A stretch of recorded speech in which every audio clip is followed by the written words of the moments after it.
जरा एक पल के लिए रुकिए और ईमानदारी से खुद से पूछिए, क्या आपको सच में लगता है कि आप दुनिया को वैसे ही देखते हैं जैसी वह है, या फिर आप भी उन्हीं कहानियों, आंकड़ों और भरोसों पर जी रहे हैं जो आपको बचपन से सिखा दिए गए हैं? अगर आप ये मानते हैं कि मेहनत हमेशा सफलता की गारंटी होती है, अनुभव भविष्य को सुरक्षित बना देता है और दुनिया ज्यादातर नियमों से चलती है, तो हो सकता है कि आप एक बहुत बड़ी सच्चाई से अभी भी अनजान हो। और शायद यही वजह है कि जिंदगी अक्सर बिना चेतावनी सब कुछ उलट देती है। लेकिन एक चेतावनी पहले ही दे देना जरूरी है।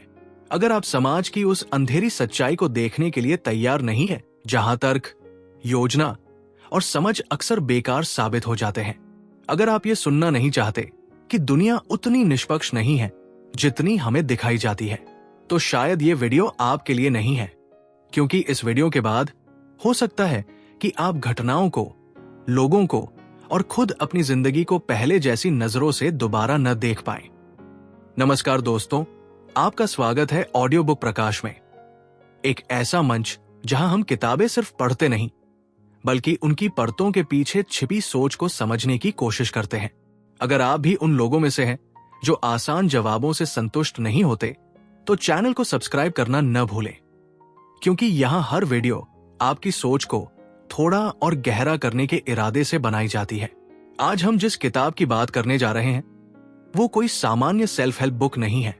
ये किताब आपको मोटिवेट करने से पहले आपकी कई मान्यताओं को तोड़ देगी। इस किताब के लेखक हैं नसीम निकोलस तालेब, एक फिलोसोफर, थिंकर और फॉर्मर रिस्क एनालिस्ट, जिन्होंने अपनी जिंदगी अनिश्चितता के बीच बिताई है।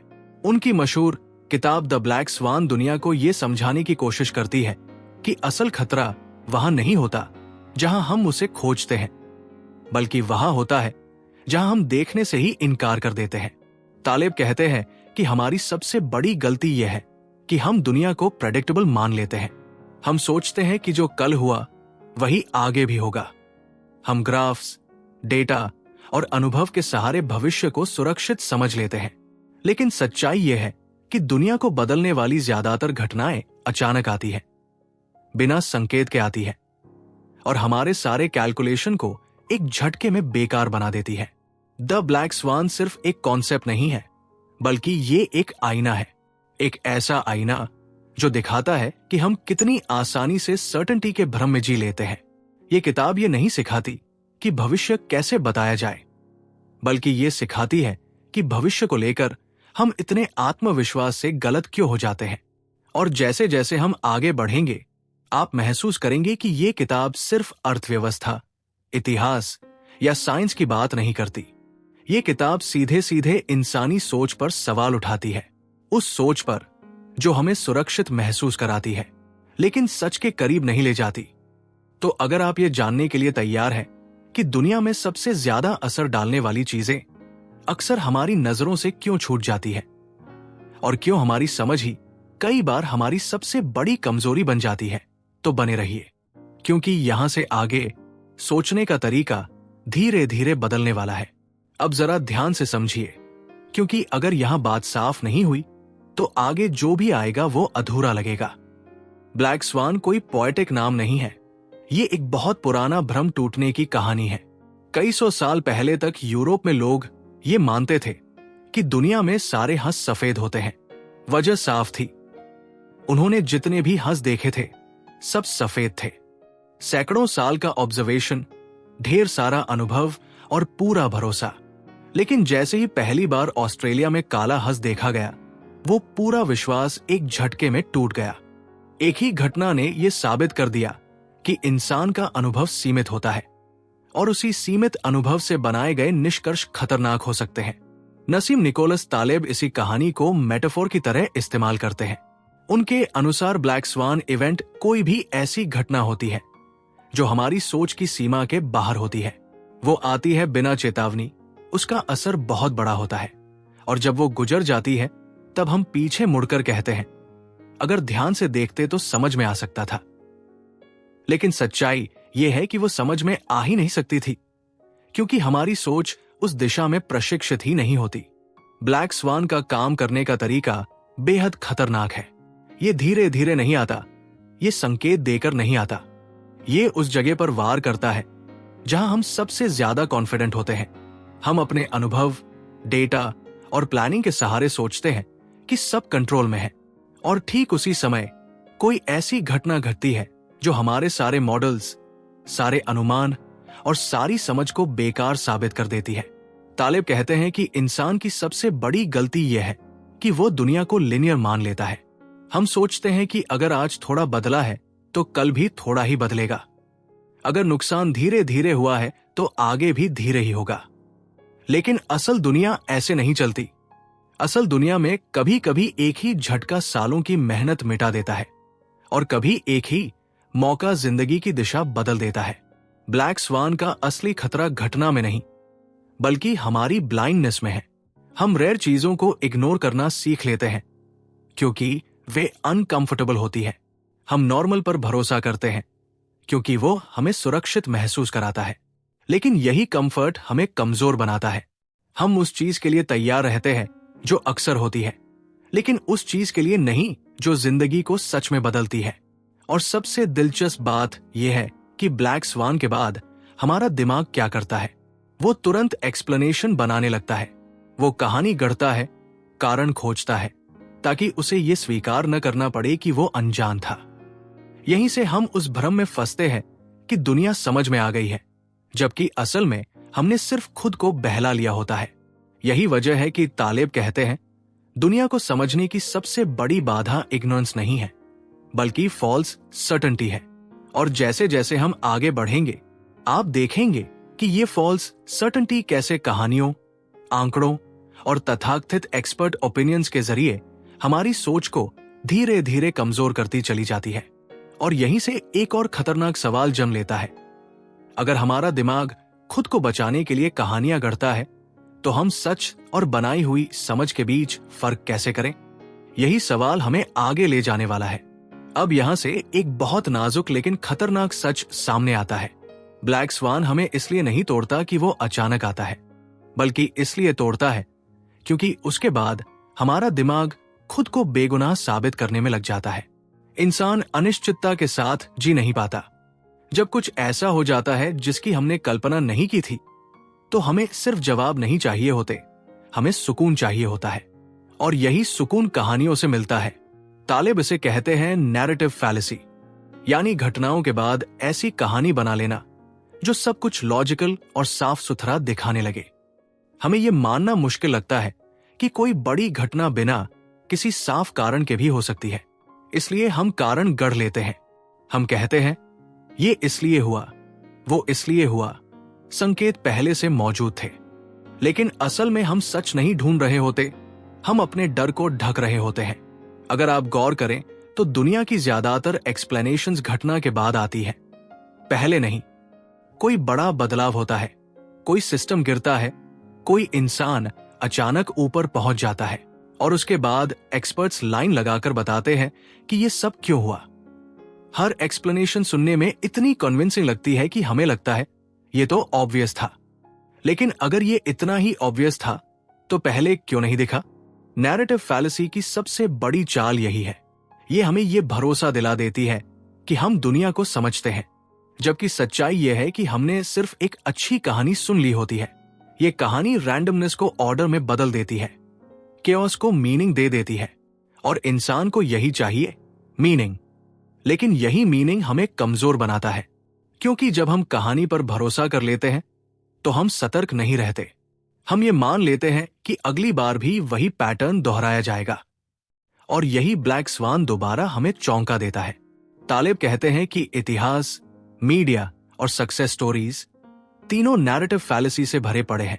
इतिहास को ऐसे लिखा जाता है जैसे सब कुछ तय था। मीडिया हर घटना को एक साफ कारण के साथ पेश करता है, और सक्सेस स्टोरीज ये दिखाती है कि सही सोच, सही मेहनत और सही फैसलों से सब कुछ हासिल किया जा सकता है। लेकिन जो कहानियों में नहीं दिखता वह है रैंडमनेस, लक और वो असफलताएं जो कभी सामने आई ही नहीं। हम ये मानना पसंद करते हैं कि दुनिया न्यायपूर्ण है, कि जो समझदार है वही आगे जाएगा। लेकिन ब्लैक स्वान और नैरेटिव फैलेसी मिलकर इस भ्रम को बनाए रखते हैं। पहले घटना हमें चौंकाती है, फिर कहानी हमें सुला देती है। और यही वजह है कि तालेब बार बार चेतावनी देते हैं, दुनिया को कहानियों से नहीं बल्कि उसकी अनिश्चितता से समझने की कोशिश करो। क्योंकि जिस दिन आपने कहानी पर जरूरत से ज्यादा भरोसा कर लिया, उसी दिन आप अगली ब्लैक स्वान के लिए पूरी तरह तैयार हो चुके होंगे, बिल्कुल बिना जाने। और अब अगला सवाल अपने आप उठता है, अगर कहानियां हमें धोखा देती हैं, तो क्या नंबर्स और स्टैटिस्टिक्स हमें बचा सकते हैं? यहीं से अगला विचार जन्म लेता है। जब कहानियां भरोसे के लायक नहीं लगती, तो इंसान अगला सहारा ढूंढता है, नंबर्स। हमें लगता है कि आंकड़े भावनाओं से मुक्त होते हैं, वे झूठ नहीं बोलते और वे भविष्य को साफ साफ दिखा सकते हैं। लेकिन नसीम निकोलस तालेब यही सबसे बड़ा झटका देते हैं।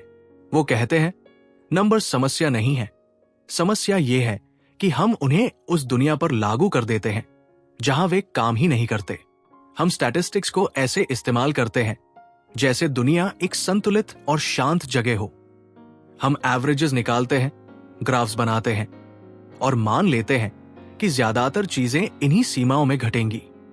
लेकिन असल दुनिया एवरेज से नहीं चलती, असल दुनिया एक्सट्रीम से चलती है। कुछ रेयर घटनाएं होती हैं जो सारे एवरेजेस को एक झटके में बेकार बना देती है। ताले बताते हैं कि यह भ्रम वहां पैदा होता है जहां हम नॉर्मल डिस्ट्रीब्यूशन मान लेते हैं, यानी ये सोच कि ज्यादातर चीजें बीच में होंगी और बहुत ज्यादा अच्छा या बहुत ज्यादा बुरा बहुत कम होगा। ये सोच कद, वजन या उम्र जैसी चीजों पर तो काम कर सकती है, लेकिन जीवन, पैसा, सफलता और समाज पर नहीं। यहां एक एक्सट्रीम पूरी तस्वीर बदल सकता है। इसीलिए हम बार बार चौंकते हैं, क्योंकि हमारी कैलकुलेशंस ये मानकर चलती है कि दुनिया स्मूथ है। हम रिस्क को मेजर करते हैं, लेकिन सिर्फ उस रिस्क को जो हमने पहले देखा होता है। जो कभी हुआ ही नहीं, वो हमारी गणना में आता ही नहीं, और वही चीज सबसे ज्यादा नुकसान करती है। तालिब इसीलिए कहते हैं कि स्टैटिस्टिक्स हमें सुरक्षा का इल्यूजन देती है। हमें लगता है कि हमने जोखिम समझ लिया है, जबकि हमने सिर्फ उसे सीमित कर दिया होता है। हम रेयर को इग्नोर करते हैं क्योंकि वो अनकंफर्टेबल है, लेकिन ब्लैक स्वान वही छिपा बैठा होता है। और सबसे खतरनाक बात यह है कि नंबर्स हमें कॉन्फिडेंट बना देते हैं। हम चार्ट्स देखकर फैसले लेते हैं, पॉलिसीज बनाते हैं, सिस्टम्स खड़े करते हैं, और जैसे जैसे कॉन्फिडेंस बढ़ता है, फ्रैजिलिटी भी बढ़ती जाती है, क्योंकि हम ये मान लेते हैं कि दुनिया वही करेगी जो नंबर्स दिखा रहे हैं। तालिब का कहना है कि असली समझ वहां से शुरू होती है जहां हम ये स्वीकार करते हैं कि बहुत कुछ मापा ही नहीं जा सकता। कुछ चीजें नंबर से बाहर होती है। कुछ जोखिम ऐसे होते हैं जिनका कोई डेटा नहीं होता, क्योंकि वे अभी तक घटे ही नहीं होते, और यही जोखिम दुनिया को बार बार बदलते हैं। यहीं से एक और अनकंफर्टेबल सच सामने आता है। अगर नंबर्स भी हमें पूरी सच्चाई नहीं दिखा सकते, तो फिर हम एक्सपर्ट्स पर इतना भरोसा क्यों कर लेते हैं? यही सवाल हमें आगे ले जाता है। जब नंबर्स भी पूरी सच्चाई नहीं दिखा पाते, तब इंसान आखिरी सहारा लेता है, एक्सपर्ट्स और एक्सपीरियंस। हमें लगता है कि जिसने ज्यादा देखा है, जिसने ज्यादा साल लगाए हैं, वही सबसे ज्यादा सही होगा। लेकिन तालिब यही एक और अनकंफर्टेबल सच सामने रखते हैं। वो कहते हैं, एक्सपीरियंस हमेशा ज्ञान नहीं होता, कई बार वो सिर्फ आदत बन जाता है। एक्सपीरियंस हमें सिर्फ वही सिखाता है जो पहले हो चुका है, लेकिन ब्लैक स्वान की खासियत यही है कि वो पहले कभी नहीं हुआ होता। इसलिए सबसे ज्यादा कॉन्फिडेंट लोग अक्सर सबसे ज्यादा वल्नरेबल होते हैं।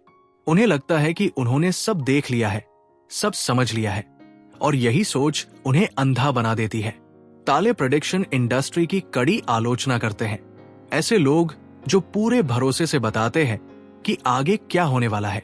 उनकी बातें सुनने में बहुत साफ, बहुत लॉजिकल और बहुत कन्विंसिंग लगती है, लेकिन अगर आप पीछे मुड़कर देखें तो पाएंगे कि उनकी ज्यादातर प्रेडिक्शंस गलत होती है। फिर भी उनका कॉन्फिडेंस कभी कम नहीं होता, क्योंकि हमारी सोसाइटी सर्टेनिटी को रिवॉर्ड करती है, ह्यूमिलिटी को नहीं। एक्सपर्ट्स हमें सुकून देते हैं। वो कहते हैं सब कंट्रोल में है, और इंसान वही सुनना चाहता है। लेकिन ब्लैक स्वान उसी भरोसे पर हमला करता है। तालिब कहते हैं, सबसे खतरनाक स्थिति तब बनती है जब ज्ञान और अहंकार एक साथ जुड़ जाते हैं। जब इंसान ये मान ले कि वो गलत हो ही नहीं सकता। और यहीं से हम एक और बड़े भ्रम की ओर बढ़ते हैं। अगर एक्सपर्ट्स भी गलत हो सकते हैं, तो फिर सफलता की कहानियां हमें क्या सिखा रही हैं? हम सफलता को देखकर सीखना चाहते हैं। हम उन लोगों को देखते हैं जो ऊपर पहुंचे, जिनका नाम चला, जिनकी कहानी बिक गई, और सोचते हैं कि यही रास्ता सही है। लेकिन तालिब कहते हैं कि यह सीखना अधूरा ही नहीं, बल्कि खतरनाक भी है, क्योंकि यहां हम एक बहुत बड़ी चीज को इग्नोर कर देते हैं, जो दिखाई नहीं देता। इसे तालिब कहते हैं सर्वाइवरशिप बायस, यानी हम सिर्फ विनर्स को देखते हैं, लूजर्स को नहीं। हम उन्हीं कहानियों को सुनते हैं जो बच गई, जो टिक गई, जो सफल हो गई। लेकिन हम उन हजारों कोशिशों को नहीं देखते जो उसी रास्ते पर चलकर खत्म हो गई। इसलिए हमें लगता है कि सफलता एक साफ फॉर्मूला है, जबकि असल में वो रैंडमनेस और लक से गहराई से जुड़ी होती है। तालिब ये नहीं कहते कि मेहनत या समझ का कोई महत्व नहीं। वो सिर्फ ये याद दिलाते हैं कि मेहनत हमेशा आउटकम को कंट्रोल नहीं करती। कुछ लोग सब कुछ सही करके भी हार जाते हैं, और कुछ लोग गलतियां करके भी जीत जाते हैं। लेकिन हमारी कहानियां इस सच्चाई को स्वीकार नहीं करती, क्योंकि ये हमारी न्याय की भावना को चोट पहुंचाती है। और यही वजह है कि हम जोखिम को गलत तरीके से लेते हैं। हम विनर्स की तरह बनने की कोशिश में वही जोखिम उठा लेते हैं, बिना ये समझे कि हार की कीमत कितनी बड़ी हो सकती है। ब्लैक स्वान यही खेल करता है। वो हमें दिखाता है कि सफलता और असफलता के बीच की दूरी अक्सर स्किल से नहीं, बल्कि चांस से तय होती है। अब सवाल ये नहीं रह जाता कि हम भविष्य को कैसे प्रेडिक्ट करें। असल सवाल ये बन जाता है, जब भविष्य प्रेडिक्ट नहीं किया जा सकता, तो हमें जीना कैसे चाहिए? यहीं से किताब का सबसे प्रैक्टिकल और जरूरी हिस्सा शुरू होता है। अब तक ये साफ हो चुका है कि न कहानियां भरोसेमंद हैं, न नंबर्स, न एक्सपर्ट्स, और न ही पास्ट एक्सपीरियंस। तो स्वाभाविक सवाल यही उठता है कि अगर भविष्य इतना अनिश्चित है, अगर ब्लैक स्वान कभी भी आ सकता है, तो क्या इंसान बस डर के साथ जीने के लिए मजबूर है? तालिब का जवाब यहां बहुत अलग और बहुत व्यावहारिक है। वो कहते हैं, समस्या अनसर्टेनिटी नहीं है, समस्या ये है कि हम उसे गलत तरीके से हैंडल करते हैं। हम प्लानिंग के पीछे भागते हैं, हम डिटेल में प्लान्स बनाते हैं, टाइमलाइंस तय करते हैं, और मान लेते हैं कि अब सब सेफ है। लेकिन प्लानिंग सिर्फ वही संभाल सकती है जो हमें पहले से पता हो। ब्लैक स्वान उस जगह आता है जहां प्लानिंग खत्म हो जाती है। इसलिए तालिब प्लानिंग की जगह प्रिपेयर्डनेस की बात करते हैं। प्रिपेयर्डनेस का मतलब भविष्य को जानना नहीं, बल्कि खुद को ऐसा बनाना कि झटका सहा जा सके। ऐसी जिंदगी, ऐसे फैसले और ऐसे सिस्टम्स बनाना जो टूटे नहीं, या टूटे भी तो पूरी तरह बिखर न जाए। तालिब कहते हैं, फ्रैजिलिटी तब पैदा होती है जब हम सब कुछ एक ही अनुमान पर टिका देते हैं। एक ही करियर, एक ही स्किल, एक ही सोर्स ऑफ स्टेबिलिटी। ऐसे में एक ब्लैक स्वान पूरे ढांचे को गिरा सकता है। लेकिन अगर जीवन में फ्लेक्सिबिलिटी है, विकल्प है, और नुकसान सीमित रखा गया है, तो वही झटका हमें खत्म नहीं करता। यहीं से तालिब की सोच एक नए स्तर पर पहुंचती है। वो कहते हैं, सिर्फ मजबूत होना काफी नहीं है। कुछ चीजें ऐसी भी होती है जो झटकों से सीखती है, सुधरती है और बेहतर बनती है। यहीं से एक और गहरी सोच जन्म लेती है, जो ब्लैक स्वान के डर से आगे की बात करती है। तालिब इस सोच को एक शब्द में समेटते हैं, एंटी फ्रैजिलिटी। फ्रेजाइल चीजें झटके से टूट जाती है, रोबस्ट चीजें झटके सह लेती है, लेकिन एंटी फ्रेजाइल चीजें झटकों से मजबूत हो जाती है। तालिब कहते हैं, प्रकृति को देखिए, वो अनसर्टेनिटी से डरती नहीं है, वो ट्रायल और एरर से काम करती है, छोटे नुकसान सहती है, लेकिन बड़े फायदे के लिए जगह छोड़ती है। इंसान ने उल्टा रास्ता चुना है। हम छोटे छोटे झटकों से बचते हैं और अनजाने में खुद को बड़े खतरे के लिए तैयार कर लेते हैं। ब्लैक स्वान का असली सबक यही छिपा है। ये किताब हमें ये नहीं सिखाती कि दुनिया को कैसे कंट्रोल किया जाए, बल्कि ये सिखाती है कि कंट्रोल का भ्रम कितना खतरनाक है। सबसे बड़ा खतरा अनजान घटना नहीं, बल्कि ये मान लेना है कि अब कुछ अनजान बचा ही नहीं। तालिब के अनुसार सबसे खतरनाक इंसान वो नहीं जो कहे मुझे नहीं पता, सबसे खतरनाक वह है जो पूरे भरोसे से कहे मुझे सब पता है। यही ओवर कॉन्फिडेंस सिस्टम्स को फ्रेजाइल बनाता है और वही ब्लैक स्वान को सबसे ज्यादा ताकत देता है। और शायद यही इस पूरी किताब की सबसे गहरी बात है। समझदारी का मतलब ये नहीं कि हमारे पास हर सवाल का जवाब हो। समझदारी का मतलब ये है कि हम अपनी सीमाओं को पहचानें, अनिश्चितता से लड़े नहीं, उसे स्वीकार करें। क्योंकि जिस दिन इंसान ये मान लेता है कि सब कुछ उसके कंट्रोल में नहीं है, उसी दिन वो असल में ज्यादा सतर्क, ज्यादा विनम्र और ज्यादा मजबूत बनता है। यही द ब्लैक स्वान सिर्फ एक किताब नहीं रहती, ये सोचने का तरीका बन जाती है। एक ऐसा तरीका जो हमें भ्रम से बाहर निकालकर हकीकत के थोड़ा और करीब ले आता है।